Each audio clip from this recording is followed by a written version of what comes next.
ওই যে মঈনুদ্দিন ফখরুদ্দিনের সময় যে সরকার, ফখরুদ্দিনের যে সরকার, সেটাকে আমরা শুনেছি সেনা সমর্থিত সরকার। আর এখন কি আমরা এটাকে বলবো জামাত সমর্থিত সরকার?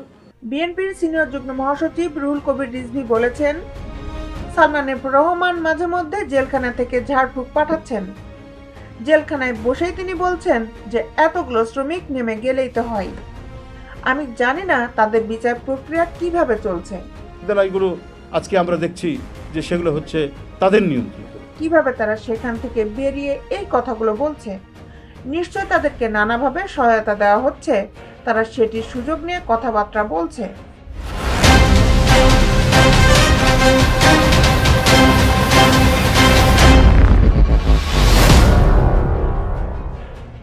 বিস্তারিত নিয়ে আপনাদের সাথে আছি আমি শামীমা সুলতানা, জাস্টিস টেলিভিশন।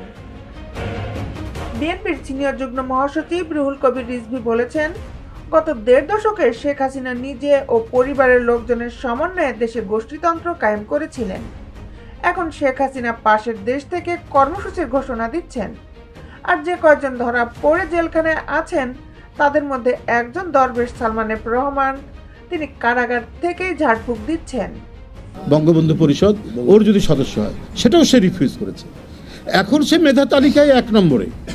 রিজভী বলেন, সালমান এফ রহমান মাঝে মধ্যে জেলখানা থেকে ঝাড়ফুঁক পাঠাচ্ছেন। তিনি সেখান থেকে বলছে যে এতগুলো শ্রমিক নেমে গেলেই তো হয়।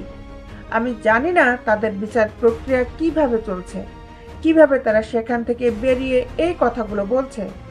নিশ্চয় তাদেরকে নানাভাবে সহায়তা দেওয়া হচ্ছে, তারা সেটির সুযোগ নিয়ে কথাবার্তা বলছে।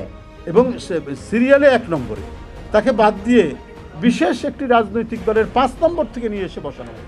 কারাগারে বিরোধী দলের নেতাকর্মীদের উপর নির্যাতন প্রসঙ্গে রিজভী বলেন, অন্যদিকে আমাদেরকে কারাগারে নিয়ে মাদকসেবী ও ফাঁসির আসামিদের সঙ্গে রাখা হতো।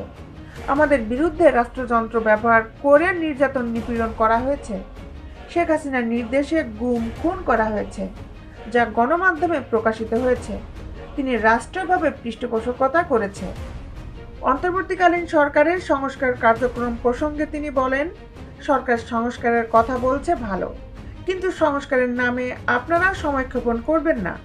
এমন সংস্কার আনুন যাতে ফ্যাসিবাদ পুনরায় প্রতিষ্ঠিত হতে না পারে। এমন সংস্কার নিয়ে আসুন যাতে মানুষ ন্যায় বিচার পায়। এমন সংস্কার আনুন যাতে ফ্যাসিবাদের কবর রচনা হয়। মুক্তিযুদ্ধে জিয়াউর রহমানের অবদান প্রসঙ্গে রিজভী বলেন, তৎকালীন রাজনৈতিক নেতা ছিলেন দ্বিধান্বিত। সে সময় তিনি কি করবেন কি করবেন না, এমন সময় শহীদ প্রেসিডেন্ট জিয়াউর রহমানের স্বাধীনতার ঘোষণা শুনে দেশের মানুষ উদ্বেলিত হয়ে ওঠে। কিন্তু পলাতক প্রধানমন্ত্রীর স্বামী ডক্টর ওয়াজেদ তার বইয়ে লিখে গেছেন যে, বিএনপির নেতা আরও বলেন, পররাষ্ট্রনীতি, শিক্ষানীতি কিংবা আত্মনির্ভরশীল হওয়ার ক্ষেত্রে সব খাতে জিয়াউর রহমানের অবদান রয়েছে। যুদ্ধোত্তর একটি জাতিকে ঐক্যবদ্ধ করার কৃতিত্ব তো জিয়াউর রহমানের। হাসিনা জোর করে আয়নাঘর বানিয়ে রাজনৈতিক দলের নেতাকর্মীদের উপর নির্যাতন করে ইতিহাস লিখেছেন, কিন্তু মানুষ সেটি গ্রহণ করেনি। স্কুলের শিক্ষার্থীদের পড়াতে বাধ্য করা হতো যে শেখ মুজিব দেবতা তুল্য। গত 15-16 বছর ধরে শেখ হাসিনা এটি করার চেষ্টা করেছেন। তিনি জবরদস্তি করে একটি গোষ্ঠীতন্ত্র প্রতিষ্ঠা করেছিলেন। তিনি তার পরিবারের সদস্যদের নামে বিভিন্ন স্থাপনার নামকরণ করেছেন। পটুয়াখালী যেতে পরপর 3টি সেতুর নাম তার পরিবারের সদস্যদের নামে রাখা হয়েছে। দেশে কি আর কোনো খ্যাতিমান লোক নেই? এটা কি কোনো দেশ ছিল? এটি ছিল শেখ হাসিনার গোষ্ঠীতন্ত্র। দেশ বিদেশের আপডেট নিউজ পেতে আমাদের সাথেই থাকুন।